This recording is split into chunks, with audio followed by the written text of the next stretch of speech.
I'm about to tell you something that happened to me a few years ago. I'm not sure if I've fully processed it myself, but I'll let you decide what to believe. I just hope I can get it out without shaking too much.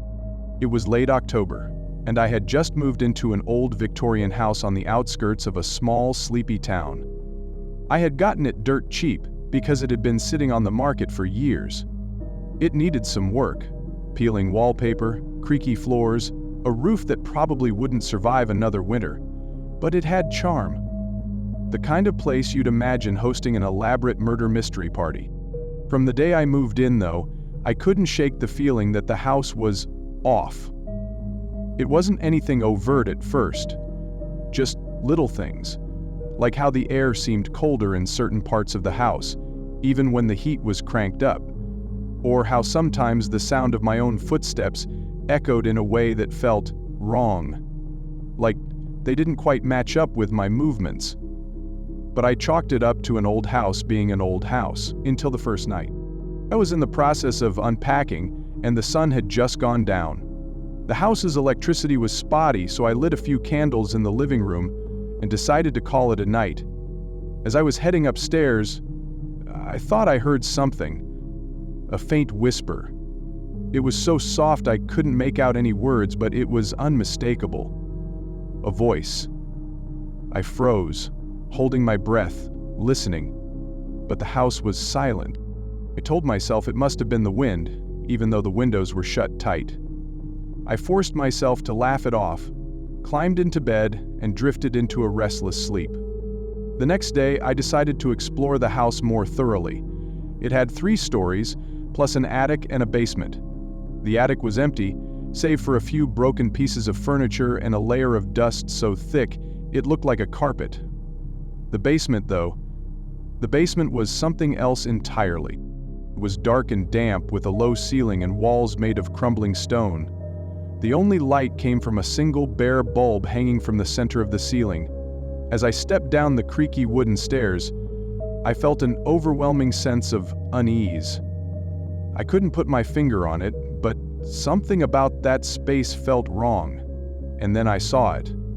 But in the far corner of the basement, partially hidden by an old wooden shelf, was a small door. It was about 3 feet high and made of heavy, dark wood. The kind of door you'd expect to see in a medieval castle, not a Victorian house, and it had a padlock on it. My first thought was, what the hell is this doing here? My second thought was, I have to open it. I tried pulling on the padlock, but it didn't budge. It looked old and rusted, but it was still solid. I made a mental note to buy some bolt cutters and headed back upstairs, trying to shake the weird feeling that had settled in my chest. That night, the whispers came back, louder this time. And they weren't just whispers.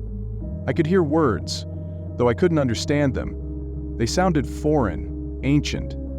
I lay in bed, paralyzed, as the whispers seemed to move through the house, coming closer and closer until they were just outside my bedroom door. And then, they stopped.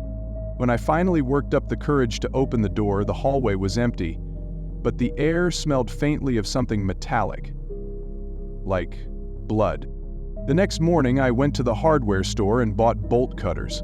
I had to know what was behind that door. When I got home, I went straight to the basement. My hands were shaking as I cut through the padlock. The chain fell away, and I hesitated for just a moment before pulling the door open. Behind it was a narrow tunnel, just big enough for me to crawl through. It was pitch black, but I could feel cool, damp air coming from the other side.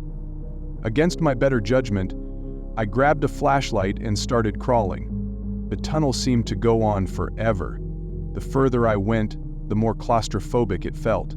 The walls were rough and jagged, and the air grew colder with every inch. Just when I thought I couldn't take it anymore, the tunnel opened up into a small chamber. The room was circular, with stone walls covered in strange symbols. In the center of the room was a stone pedestal, and on the pedestal was a book. The book was massive, with a cover made of what looked like leather, but it didn't feel like leather when I touched it. It felt wrong, almost alive. I opened the book, and the pages were filled with symbols and diagrams I didn't understand. But as I flipped through it, I felt a strange compulsion to keep going, like the book wanted me to read it. And then the whispers started again. But this time, they weren't coming from the house. They were coming from the book. The symbols on the pages seemed to shift and writhe, and I swear I could feel eyes on me, watching, judging. I slammed the book shut and ran back through the tunnel, not stopping until I was out of the basement and back in the daylight. I told myself I'd imagined it. The whispers, the symbols, the feeling of being watched. It was just an old book, nothing more. But that night, the whispers came back, and this time, they weren't outside my bedroom door. They were inside the room with me.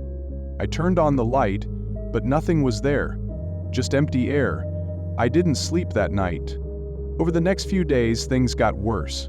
Objects in the house started moving on their own. A chair would be in a different spot when I came back into a room. Doors would open and close by themselves. I'd hear footsteps on the stairs when I was the only one home. And the whispers were constant now, growing louder and more insistent. I tried to get rid of the book. I took it back to the basement and left it in the chamber, but the next morning it was on my kitchen table. I burned it in the fireplace, but the ashes reassembled themselves into the book by the next day. No matter what I did, I couldn't get rid of it. And then the dreams started. Dreams of the symbols on the walls of the chamber, glowing and pulsing. Dreams of figures standing around the pedestal, chanting in that same foreign ancient language.